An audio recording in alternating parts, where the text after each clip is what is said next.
निर्जीव किताबका पानाहरूले इतिहास बोल्छ, वर्तमान लेख्छ अनि भविष्य देख्छ। खोज्नेहरूले तिनै किताबभित्र आफूलाई भुल्छ, संसार डुल्छ अनि आकाश छुन्छ। ओहो, त्यसैले हामी भन्छौं किताब बोल्छ।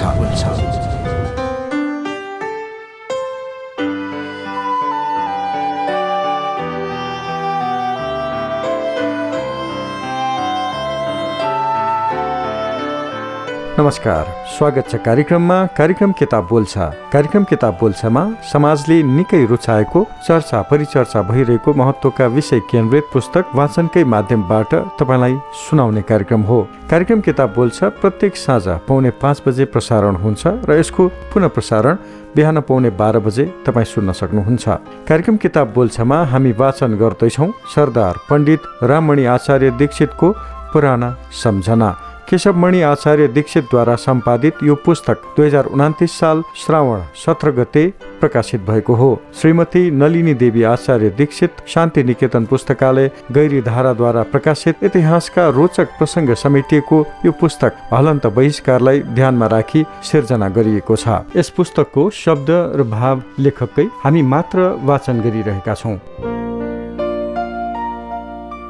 राय अब मेरो घरमा आएर काम गर्न लागे। हामी दुवैको बिहानैदेखि अरू काममा जानुपर्ने भएकाले आफ्ना आफ्ना गन्तव्य स्थानमा खानापिना सकि हिँड्दथ्यौँ। जीवनीको विषयमा हाम्रो काम रातमा हुन्थ्यो। राति 8 बजेबाट 12-1 बजेसम्म हाम्रो काम चल्दथ्यो। त्यो बेलामा हामी दुवैलाई सघाउन भाइ यज्ञमणि पनि यदाकदा बस्दथे। यसरी अङ्ग्रेजी तराजुमा हुन थाल्यो। महाराजालाई बेला मौकामा आज यति काम भयो, अब यो काम सुरु हुन लागेको छ भननी विनती गर्दथे। इत्यादि क्रमले काम हुँदा 2 वर्षमा गएर अङ्ग्रेजीमा अनुवाद गर्ने काम पनि सकियो। यिनको अङ्ग्रेजी लेखाइ कागले छेरे सरह भएकाले त्यसलाई टाइप गर्नु अत्यावश्यक देखियो। यसै वर्ष श्री 3 चन्द्रको कलकत्ता सवारी हुने कुरा उठ्यो। म खुसी भएँ। सम्बत 1977 सालको मार्गमा महाराजको सवारी नेपालबाट सिक्कारमा भयो। म पनि साथैमा जाने भएँ। त्यताबाट सवारी कलकत्ता भयो। अङ्ग्रेज सरकारले ठुलो स्वागत सत्कार गरी इज्जत गरेका थिए। सौभाग्यले मैले पनि यो मौकामा भाग लिन पाएको थिएँ। यही समयमा जीवनीबारे साह्रै अप्रिय घटना घट्यो। म महाराज कहाँ थिएँ। टिएन रायले अनुवाद गरेको पुस्तक मसँगै थियो। म नभएको बेला पारी भाइ यज्ञमणिसँग रायले के कुरा गरेछ र उनीसँगबाट लेखोट फुत्काएर लगेछ। घर फर्कदा थाहा भयो।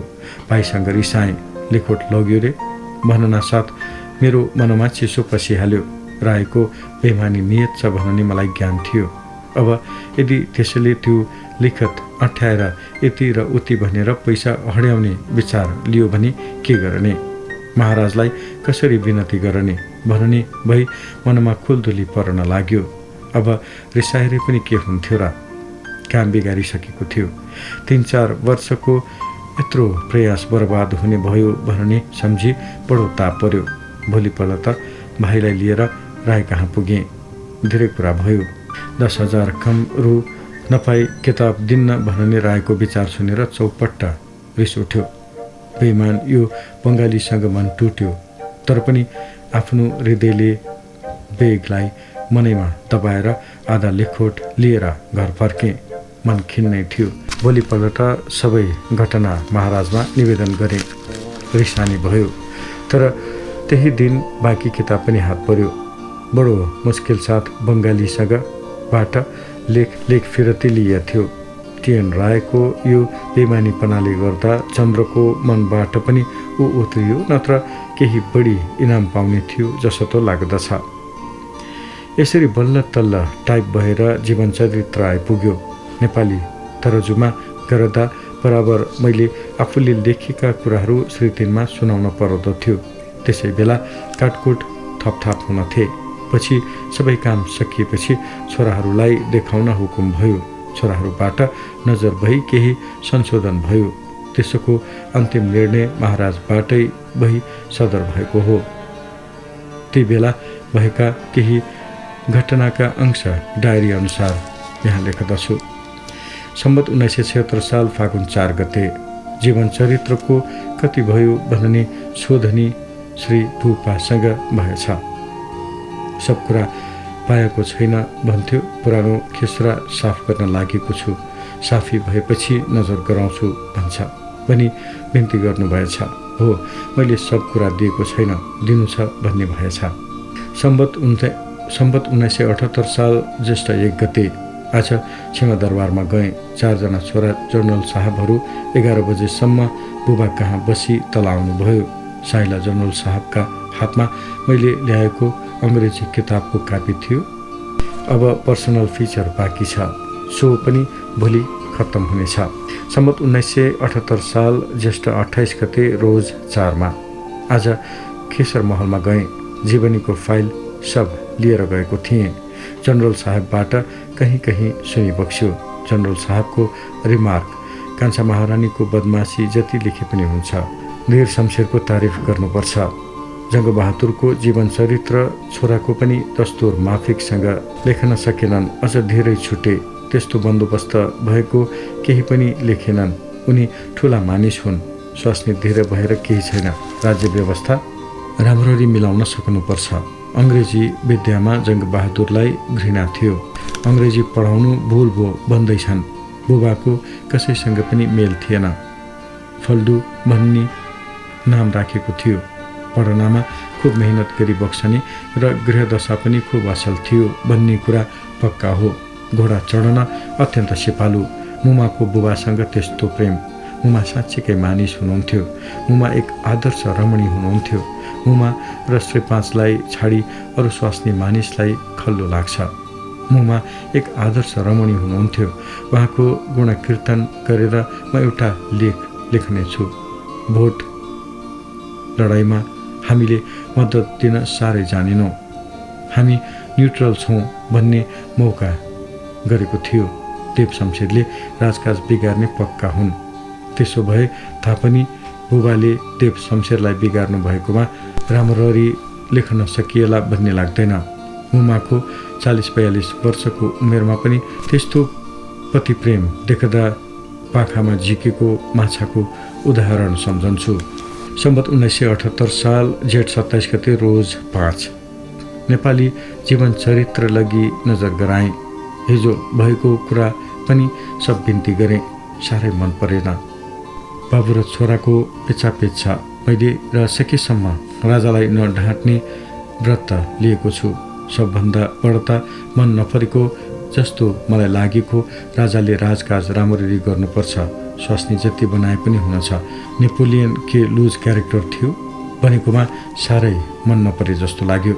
सम्बत 1978 साल असाढ 8 गते मङ्गलबार जीवन चरित्र लगेँ। बाल्यकालसम्म सुनिबक्स्यो। बडा काजी पनि थिए। प्रसन्न नै भइबक्सेको जस्तो बुझेँ। धीर शमशेरको तारिफमा बाबु हुन त्यति रहन देऊ भन्ने भयो। सम्बत 1978 साल असाढ 9 गते बुधबार आज पनि जीवन चरित्र सुनाएँ।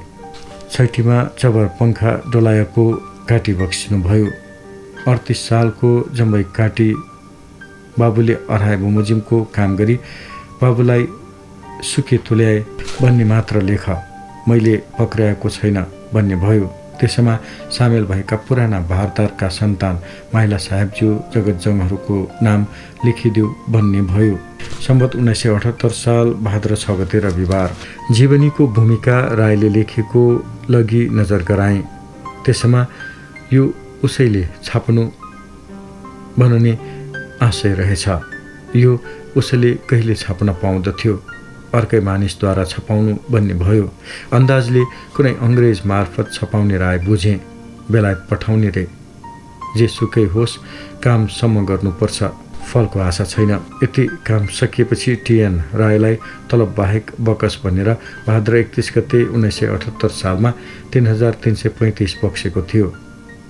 उसलाई भने यो किताब लगेर छपाउन पाए अझै बढी रुपैयाँ श्री 3बाट अठ्याउन पाउने थिएँ भन्ने रहेछ। चोरो बेमान छ भन्ने कुरा त कलकत्ताको घटनाले पनि बताएको थियो। पछि एक दिन 1978 सालमा हो, जनरल साहेबहरूले टिएन रायको कुरा गरी बक्सदा म पनि उही थिएँ। श्री 3ले छोराहरूलाई सम्झाउँदै हुकुम भयो, हेर तिमीहरू रायको कुरा गर्दछौ, त्यसैले के गर्यो र? यिनले टिपाइदिएको अनुवाद गर्यो। त्यतिमा त्यसलाई म किन ठुलो पारौँ? त्यसैले त्यति जाबो काम गर्दा प्रशस्त रुपैयाँ पायो, भइगयो, त्यसैलाई पुग्यो भन्ने भएको थियो। जीवनीको कामको करिब करिब टुङ्गो यसरी नै लाग्दै आएको हो। कसरी छपाउने, के गर्ने भन्ने नै त निधो लागिसकेको थियो। किताबमा राख्ने तस्बिरको बारेमा काम हुन बाँकी थियो। 1980 साल जेठ 18 गते मैले तस्बिरका बन्डल श्री 3 को अगाडि पेश गरेँ। त्यसबाट नजर भई तस्बिर छुट्याइ बक्सियो। पुरानो वंशावली पनि नजर भयो। त्यसमा महाराज वीर शमशेरको कुरा लेखेको रहेछ। हेर अरूको कुरा यसरी लेख्दछन्, मेरो कसैले लेखेको होला छैन। एउटा तिमीदेखि म ग्रेटफुल छु भन्ने कुरा स नारायण भक्तको अगाडि हुकुम भएथ्यो। कार्यक्रम किताब बोल्छ तपाईँ सुन्दै हुनुहुन्छ। कार्यक्रममा हामी सरदार पण्डित राममणि आचार्य दीक्षितको पुराना सम्झना सुनाउँदैछौँ। केशवमणि आचार्य दीक्षितद्वारा सम्पादित यो पुस्तक श्रीमती नलिनी देवी आचार्य दीक्षित शान्ति निकेतन पुस्तकालय गैरीधाराद्वारा प्रकाशित पुस्तक हो। 2029 साल श्रावण 17 गते प्रकाशित यस पुस्तकमा इतिहासका रोचक प्रसङ्ग समेटिएको छ। यस पुस्तकको अर्को अंश सुनाउन भोलि यसै समय उपस्थित हुनेछु। आजको लागि भने कार्यक्रमबाट प्राविधिक सहकर्मी रेहान महर्जनलाई धन्यवाद दिँदै म सुरजवीर वज्राचार्य छुट्टिन्छु। नमस्कार।